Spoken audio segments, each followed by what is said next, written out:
He loves me ferociously. Even when I've lost my way, deliberately gone astray, he is a lamp unto my feet, a strong tower in a raging storm, very air I breathe. I am his beloved, and he is my king, forever mine, forever ruling, evermore. But I am not a good Christian. How about your definitions anyway? I'm not content with the traditions of today. Blind ritualism and spiritless scholarship bore me, and I have a problem with the descendants of great kings and queens, children of the Most High God, falling to their knees in prayer instead of rising to their feet. Call me blasphemous. But I didn't believe them when they told me that the Savior who adored me, who waged spiritual war for me, didn't look like me, that he was satisfied with passive prayers and hashtags. And as the world suffered, he called us to retreat to the sanctuary instead of taking to the streets. I understand my insurrection.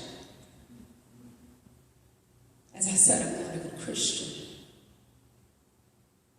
I just have to believe that my faith is more than this. I have hope that my God is more than just this. That if unleashed, the magnitude of who he is would rush to the walls of my imagination, a sweeping revelation, flooding my body with a light so bright it would beam out of the windows of my soul. I have hope that he's capable of being the Christ, Yeshua, Kali, Allah, Shakti simultaneously, that he can stand in the company of the unrighteous righteously, willfully defying our formalities, exceeding man-made conventionalities. I have hope that my God is just that bad. His spirit permeates the walls of the church and bleeds into the streets, weaving through cobblestone past privilege and into the cracked concrete of ghettos. I have hope that he's capable of building homes out of broken, open minds. He minds out the voices and oppressive lies to behold a new creature. He dismisses the titles and marvels at the nakedness of the man outside the robe. I have hope that he is a peacemaker and a mighty warrior.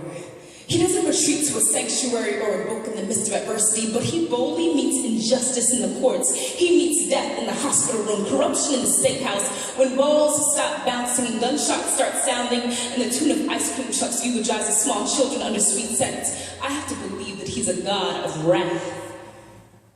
When the Mississippi River runs red with the blood of black boys and the cries of black mothers floods the heavens, I have to believe that he's a God of justice. No doubt he moves and breathes and fights as readily and freely as I do. After all, he made me in his image. When he crafted me from the dirt, he breathed a fraction of himself into me, so I mirror his complexity. I am more than just a devout worshiper. I am black and I am woman. I am a writer and a freedom fighter, a student and a lover, and I have hope that my faith can speak to every part of my being, every inch of my soul. It's woman enough to tell me I deserve better, and educated enough to ask questions, conscious enough to dismantle oppression, and brave enough to defy the odds. I have hope that my God, my faith is sufficient for me. I may not be a good Christian, but as long as I'm reflecting the immense glory of my Father, I know he'll meet me at the gates.